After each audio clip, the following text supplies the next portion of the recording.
saya menjemput Timbalan Pesuruhjaya PAS 2 Ustaz Makno untuk menyampaikan ceramahnya. Dengan segala hormat yang silakan. Assalamualaikum warahmatullahi wabarakatuh. Alhamdulillah. Wassalatu wassalamu ala Rasulillah wa ala alihi wa sahbihi wa man wala. Rabbi shrah li sadri wa yassir li amri wa hlul 'uqdatam min lisani yafqahu qawli. Yang benda ini Rakaman. oh macam mana?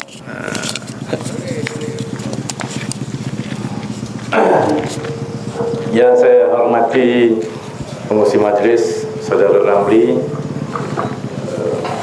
yang saya hormati Al-Fadhil Ustaz Murni Syamsuddin, penceramah utama kita pada malam ini, juga YDP kawasan Bukit Katil, Saudara Sofi, Ustaz Khairi, Timbalan Ketua dan Ulama Negeri Melaka, Tuan Khalid, tuan rumah, rakan-rakan, kaum-kaum ibu, bapa, muslimin, muslimat yang dihormati dan dikasihi sekalian. Alhamdulillah malam ni saya sebenarnya nak ajak tuan-tuan berkongsi beberapa maklumat lah tentang perjuangan, tentang masa depan negara kita, negeri kita Melaka, bandar bersejarah yang tercinta ini. Dan yang paling penting ialah kita perlu buat keputusan apa sikap, apa keputusan yang perlu kita buat berdepan dengan pilihan raya umum yang sudah terlalu hampir,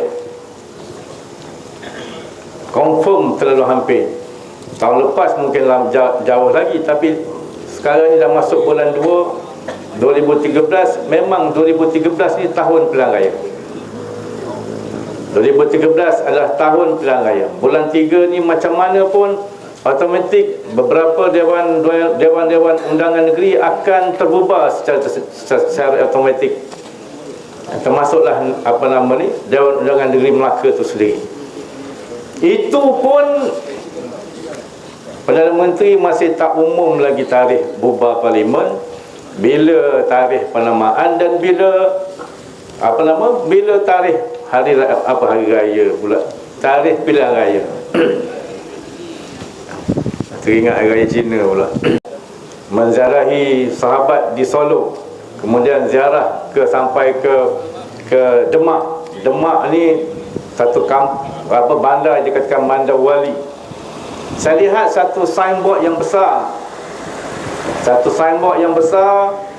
yang mengisytiharkan tarikh pemilu. Dia gunakan istilah pemilu, pilihan raya Indonesia untuk melantik presiden yang baru, iaitu bulan 4 2014. Saya pergi tahun 2012, jauh ke depan matang daripada politik kita, bukan kita PAS lah, UMNO, Barisan Nasional. Jadi oleh kerana itu tuan-tuan, pada malam ni saya nak berkongsi beberapa maklumat. Pertamanya, saya mengajak tuan-tuan untuk mentazkirahkan diri dengan satu firman Allah Ta'ala, a'udzubillahi minasyaitonirrajim, innallaha ya'muru bil adli wal ihsan wa ita'i dzil qurba wa yanha 'anil fahsya wal munkar wal bagh ya'izukum la'allakum tadhakkarun. Surah An-Nahl ayat 90. Ini sandaran kita tuan-tuan. Ini merupakan perintah dari langit, perintah daripada Allah Ta'ala kepada kita semua, iaitu Allah memerintahkan pertama supaya berlaku adil. Adil satu prinsip hidup yang sangat penting. Nak jadi pemimpin mesti adil, nak menjadi pemerintah mesti adil, nak berhukum pun mesti adil. Surah lain Allah Ta'ala berfirman, a'udzubillahi minasyaitonirrajim, innallaha ya'murukum an tu'addul amanati ila ahliha wa idza hakamtum bainan nas an tahkumu bil 'adl. Allah memerintahkan kamu supaya kamu berikan amanah kepada yang berhak menerimanya, dan apabila kamu berhukum, maka berhukumlah dengan adil. Ini serah suatu amanah kepada seorang yang bukan ahlinya, maka tunggulah saat kebinasaan. Sebab itulah Allah Subhanahu wa taala dalam ayat yang lain, surah Hud ayat 113, a'udzubillahi minasyaitonirrajim, wala tarkanu ilal ladzina zalamu fatamassakumun nar. Jangan kamu cenderung pun tak boleh kepada orang-orang yang berlaku zalim, nescaya api neraka akan membakar kamu. Ini amaran daripada Allah Ta'ala. Jangan cenderung pada orang yang melakukan kezaliman.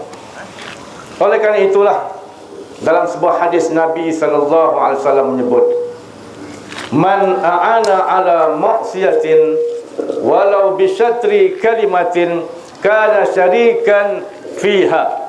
Barang siapa yang menolong buat maksiat walaupun dengan setengah kalimah, maka dia telah bersekutu. Dia telah bersekutu dari sudut dosa perbuatan maksiat itu, tuan-tuan. Maknanya jangan sekali-kali kita sokong kezaliman, jangan kita sokong kemungkaran, jangan kita sokong berbuat maksiat, kerana sokong pun boleh membawa rebah. Sokong boleh membawa rebah. Hadis Nabi menyebut, kalau dengan setengah kalimah pun kita sokong, orang buat maksiat, orang buat munkar, orang buat zalim, kita kata setu, bukan setuju, cakap setu, baru separuh, tuan-tuan, kita berdosa sama dengan si pembuat. Maka tambahlah lagi kalaulah kita memangkah pemimpin yang zalim, memangkah parti yang mungkar, memangkah, menyokong, bererti kita menyokong kemungkaran, kezaliman yang mereka bawa kepada manusia itu sendiri. Tuan-tuan yang dikasihi sekalian, oleh kerana itu, bagaimana orang ini? Tuan nampaklah ni. Yang jauh tak nampak, sila ke depan. Yang belakang tu memang tak nampak, nampak saya je. Apa jadi ni, tuan-tuan? Dia pelekeh kita, dia tengok kita macam pelekeh kita aja. Apa jadi? Macam mana boleh pengurusi Majlis Agama Islam Melaka ni, pengurusi MAIM ni, saya tak nak sebut nama dia, tuan-tuan nampak muka kenal. Sekilas ikan di laut dah kenal siapa dia ni. Macam mana dia boleh pinjam duit lebihan zakat, tuan-tuan? Kita tidak tuduh, kita tidak fitnah, kita tidak bohong. Dia sendiri yang kata dia pinjam duit lebihan zakat. Untuk apa, tuan-tuan? Ini dia. Untuk buat bangunan ni. Tuan-tuan tahu tak bangunan ni kat mana ni? Orang Bukit Berang tahu tak ni? Senyap je. Ada tahu Inilah bangunan MAIM, Majlis Agama Islam Melaka, yang tersegam indah, 13.85 juta, duduk dekat depan Masjid Al-Azim. 13.85 juta duit zakat, tuan-tuan. Duit zakat, tuan-tuan. Mak ayah kita yang buat kerja susah nak bayar zakat, zakat fitrah, zakat simpanan wang, zakat perniagaan macam-macam, beri pada mereka. Mereka gunakan untuk buat bangunan MAIM. Ini bukan tuduhan, ini bukan fitnah, ini betul-betul. Ini betul-betul bukan fitnah. Saya sendiri dengar ucapan beliau yang dirakamkan. Dia kata, kita bukan guna duit zakat, kita cuma pinjam duit lebihan zakat. Ini cakap apa ni, tuan-tuan? Dia kata bukan guna duit zakat, tapi pinjam duit lebihan zakat. 2 kali 5 lah tu. Tuan-tuan yang dikasihi sekalian, zakat negeri Melaka ni, kalau ikut collection dia, setiap tahun sekitar 30-40 juta, tuan-tuan. 30 hingga 40 juta setahun. Tahun 2012 sebanyak 43 juta, tuan-tuan. Kalau betul lah ada duit lebihan zakat, syaratnya ialah bila dah habis asnah beri, ada duit lebihan zakat. Itu namanya lebihan zakat. Kalau betul lah ada duit lebihan zakat pun, menurut Enakmen Pentadbiran Agama Islam Negeri Melaka tahun 2002, siap nombor rujukan fatwa tentang lebihan zakat, bukan fatwa PAS. Ini bukan fatwa PAS tuan-tuan, ini majlis fatwa yang keluarkan. Duit lebihan zakat pun mesti diserahkan kepada asnaf, bukan diguna untuk tujuan lain. Maka oleh kerana itu, bangunan tadi, mana bangunan tadi? Adakah bangunan ni asnaf? Adakah majlis agama Islam sendiri asnaf? Masalahnya pengurusinya. Mana gambar tadi? Ini orangnya. Dia pengurusi majlis agama Islam. Dia yang luluskan pinjaman zakat. Dia yang buat bangunan MAIM pula. Bangunan MAIM tu bangunan majlis agama Islam yang dia pengurusi. Ini sudah tidak betul. Ini namanya zalim. Ini namanya zalim tuan-tuan. Zaman Saidina Umar Abdul Aziz, Khalifah Islam selepas Khulafa Ur-Rasyidin, setengah ulama memasukkan beliau di kalangan Khulafa Ur-Rasyidin. Zaman beliau tu tuan-tuan, zaman beliau sampai tahap dah tidak ada orang yang layak menerima zakat.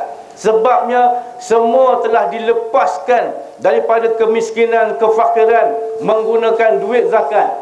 Maknanya tuan-tuan, logiknya kalaulah negeri kita yang cantik, kecil, comel molek ni, yang tak ramai penduduk, kita penduduk hanya 800,000 orang tuan-tuan.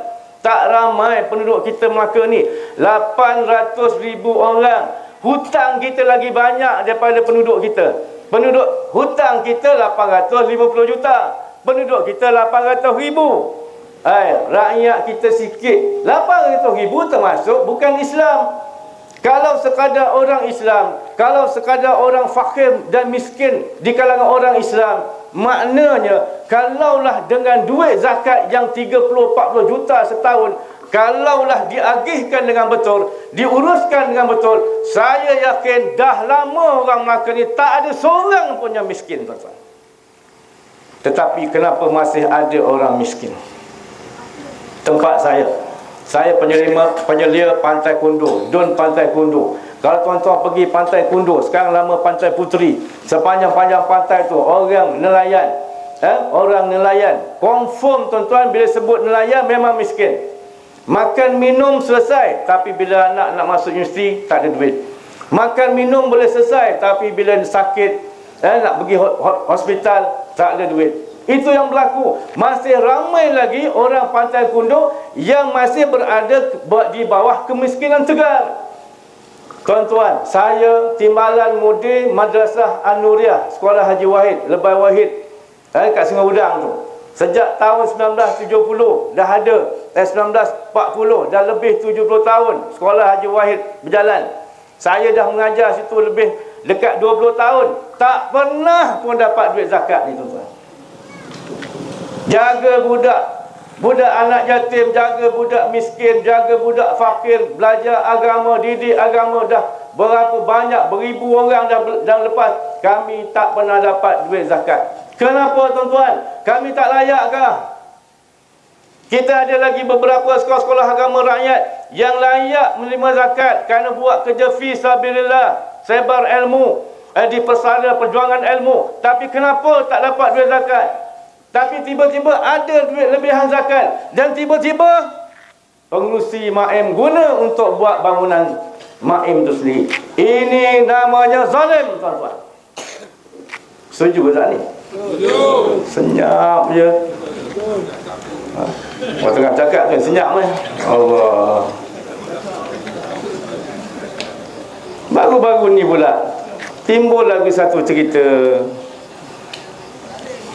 Timbul lagi satu cerita. Rupa-rupanya tahun 2009 dulu, kerajaan Melaka yang dipimpin oleh UMNO Barisan Nasional ni, bukan kerajaan PAS, bukan kerajaan PKR, bukan kerajaan DAP, buat satu akaun amanah tabung kemanusiaan Palestin. Dapat kumpul duit dekat 700,000 tuan-tuan. Tak disalurkan kepada rakyat Palestin sehingga tahun 2011, ketika mana audit dilakukan kepada akaun tersebut. 2009, 2010, 2011 tak disalurkan lagi. Tiba-tiba ada pengakuan daripada pihak tertentu yang mengatakan dah disalurkan tahun 2012 kalau tak silapnya. Itu pun 100,000 saja tuan-tuan. Yang baki 600,000 tu bagaimana? Dia kata selamat, dijaga dengan selamat. Mestilah duduk dalam bank. Bila duduk dalam bank, mestilah berbunga. Saya takut duit zakat disebat, duit Palestin kena rembat. Ini yang kita bimbang tuan-tuan. Bila buat apa? Bila buat kerja kahwin 600,000. Dia kata belanja 600,000 je. Sikit je 600,000 ni. Mana gambar kahwin? Itu dia. Yang dapat rekod orang paling ramai datang. Paling ramai datang 600,000 dia kata. Tapi kalau kita kira tuan-tuan,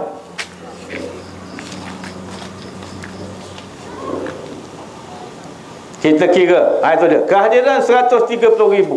Minit mesyuarat kata satu kepala RM10.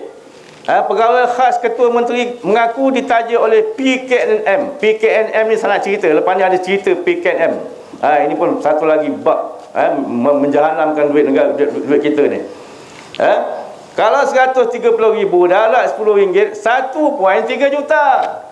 Ini yang kata saudara Sopi tadi, mamak-mamak ni, UMNO ni tak pandai mengira. Kira tak reti. 1.3 juta. Adakah seorang ketua menteri boleh ada duit sebanyak itu tuan-tuan? Ini apa namanya, harta negeri. Nak jaga harta rakyat. Jangan jadi harta negeri, harta rakyat aku punya. Aku punya harta, bukan rakyat, bukan negeri punya. Ini demokrasi terpimpin tuan-tuan. Kalau mengikut cerita P. Ramlee, 3 Abdul. 3 Abdul cerita P. Ramlee. Dia kata apa? Harta engkau, harta aku, harta aku, harta aku. Inilah demokrasi terpimpin. Abang dia kata demokrasi terpimpin kepala otak engkau. Itu dia. Itu cerita P. Ramlee. Jadi tuan-tuan, oleh kerana itulah kita menuntut pimpinan UMNO Barisan Nasional jawab isu-isu ni. Kita tak tuduh, kita ada bukti tuan-tuan. Kita ada bukti. Kita bukan cipta, kita bukan fitnah. Fitnah, bohong itu bukan kerja kita, itu kerja UMNO. Saya nak bawa tuan-tuan isu tanah Belanda, tanah Geran Belanda. Geran Belanda ni tuan-tuan ialah satu tanah-tanah yang zaman dulu, zaman lama tak ada geran. Tak ada geran dan disebut sebagai Geran Belanda. Maka orang Melayu, orang kampung lebih 70 tahun dulu dah buat penempatan, buat sawah padi, yang mana kedudukannya berada di, tuan-tuan, ni tempat tanah Geran Belanda, iaitu di Tangga Batu. Saya ni oleh kerana YDP Tangga Batu, tapi isu ni isu yang saya anggap isu negeri yang semua kita kena tahu. Jadi ini jalan Tangga Batu. Kalau tuan-tuan biasa, ini kat sini ada satu masjid Tangga Batu kecil, Tangga Batu Pekan. Sini ada Petronas, depan sikit tu ada klinik Dr. Zin. Dan siapa yang kenal Dr. Zin? Kemudian kat mana tanah Belanda tu? Kita tengok daripada slide. Itu dia. Canggih tak canggih orang PAS kan ni. Tengok daripada slide. Jadi ini namanya tanah Belanda. Di sini orang kampung buat rumah, buat sawah dan sebagainya. Sejak lebih 70 tahun yang lalu tuan-tuan. Tetapi baru-baru ini orang kampung di situ telah menerima satu surat. Ini suratnya. Surat asli tuan-tuan, bukan Photoshop, tak ada tipu tukar-tukar pun. Yang mana orang kampung di situ telah diberitahu tanah itu telah dibeli oleh satu orang penama yang bukan warga negara Malaysia, orang luar. Dia beli tanah ni dan dia telah award pada satu syarikat pemaju untuk memajukan tanah tersebut. Untuk tunjuk gambar. Ini gambar dia.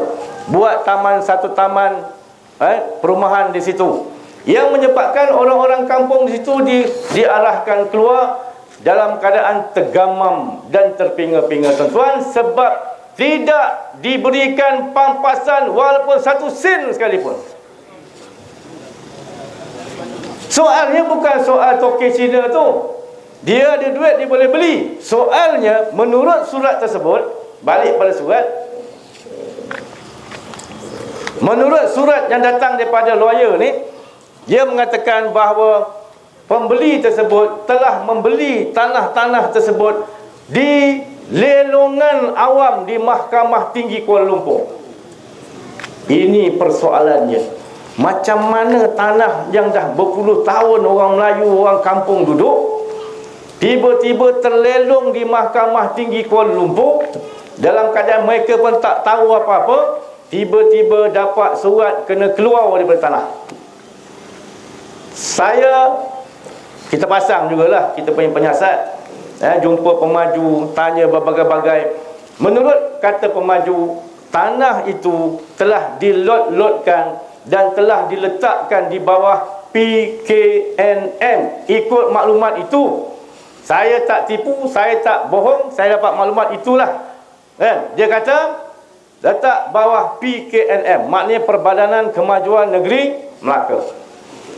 Kemudian terlelong di Kuala Lumpur, maknanya siapa yang melelongkan, tuan-tuan? Ini timbul persoalan.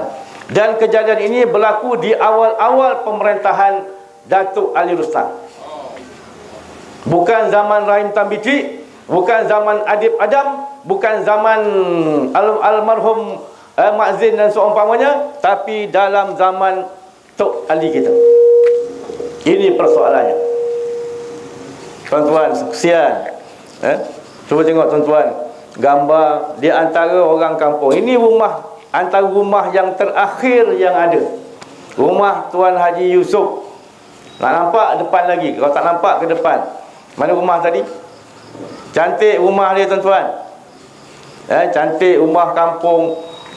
Haji Yusof tu umur dah 74 tahun. Dia duduk di situ sejak dia kecil. Sejak zaman datuk dia kata. Lebih 70 tahun dah duduk di situ. Cucu dia pun dah 55 orang, tuan-tuan. Made in situ. Tuan-tuan bayangkan. Itu isteri dia, Puan Salmah 70 tahun, dia 74 tahun. Kita jumpa, sedih, tuan-tuan. Dia nak pergi mana? Dia nak pergi mana? Itulah tanah dia, tuan-tuan. Ini apa yang berlaku, yang menjadi mangsa. Bila kita bual baru-baru ni, dia kata ada orang kerajaan datang, Tok Ali pun datang. Dia kata tapi yang dia dimaklumkan, pihak kerajaan sedang nak menyiasat siapakah yang telah melelong tanah tu ke Mahkamah Tinggi. Wah, pelik betul, saya kata. Tak habis-habis orang Melayu ni kena tipu lah.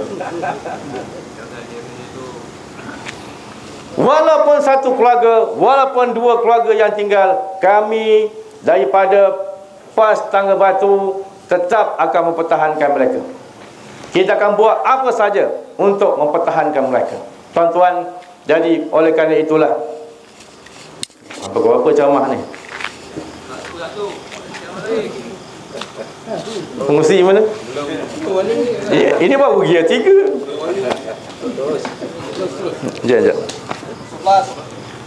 Ada penceramah lagi tu. Allah Akbar. Baik, tuan-tuan, tak apalah, itu di antara isu-isu yang kita anggap merupakan kezaliman kerajaan UMNO Barisan Nasional terhadap rakyat Melaka itu sendiri. Saya hanya membawa beberapa lagi projek yang saya anggap bila harta negara harta negeri tidak diletakkan pada tempat yang betul, maka ini suatu kezaliman. Prinsip penting bagi sebuah pemerintahan, pemimpin ialah adil dan amanah, tuan-tuan. Oleh kerana itu, tuan-tuan lihat lapangan terbang antarabangsa kita. Saya rasa ramai orang sini tak pernah pergi pun. Lapangan terbang antarabangsa, tuan-tuan, bukan kecil-kecil punya kapal terbang.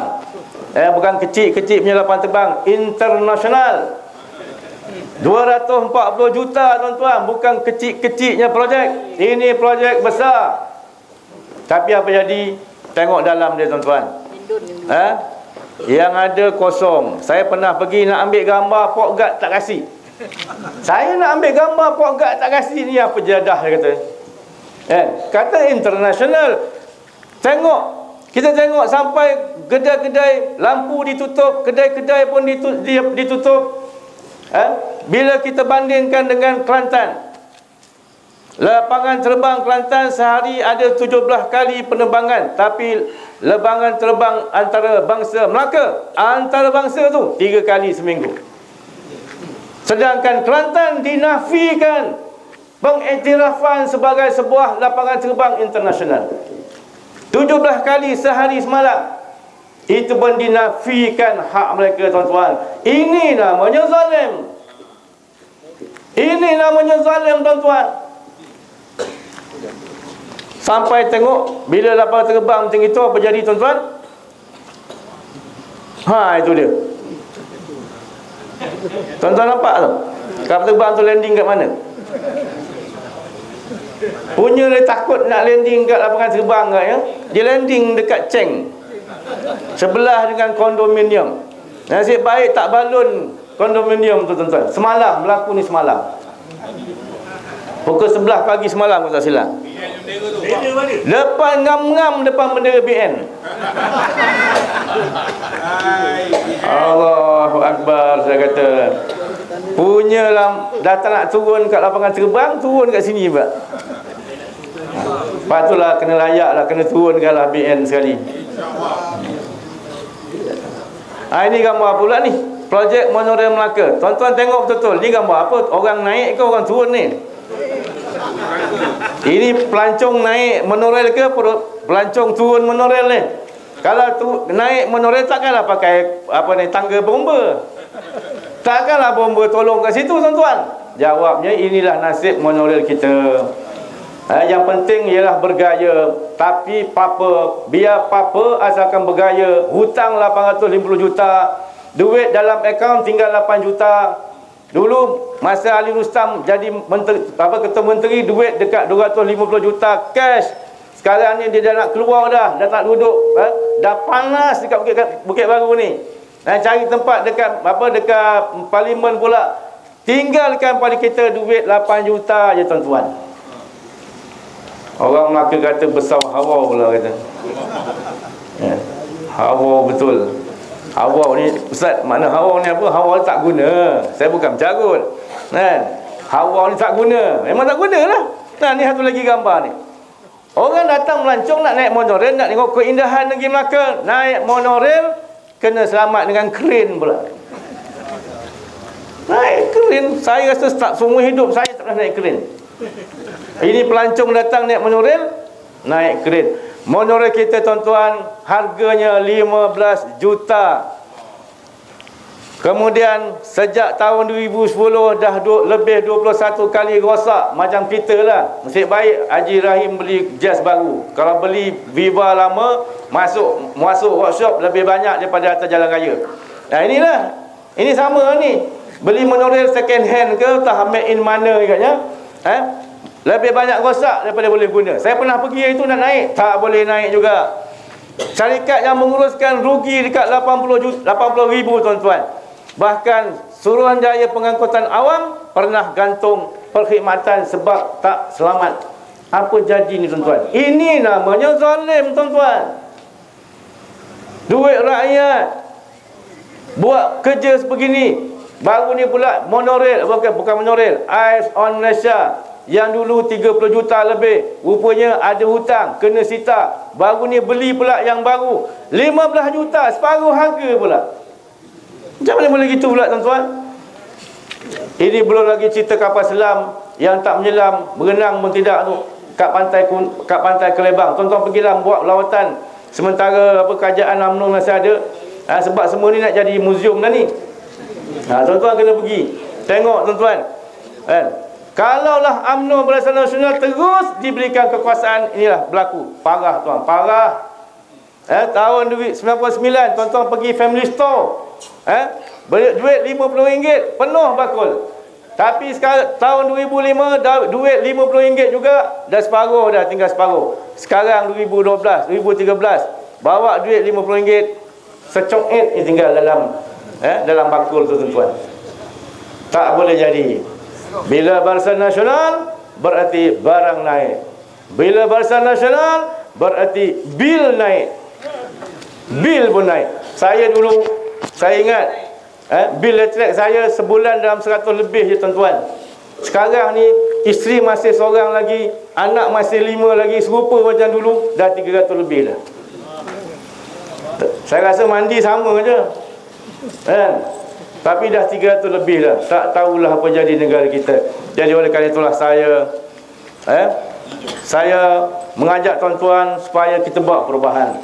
Sebab kita lihat sekarang ni mana-mana pihak sedang membuat perubahan. Golongan tentera, bekas Timbalan Panglima Tentera Darat Lieutenant Jeneral Besar Datuk Abdul Ghafir Abdul Hamid masuk PAS sebab tentera mahu berubah.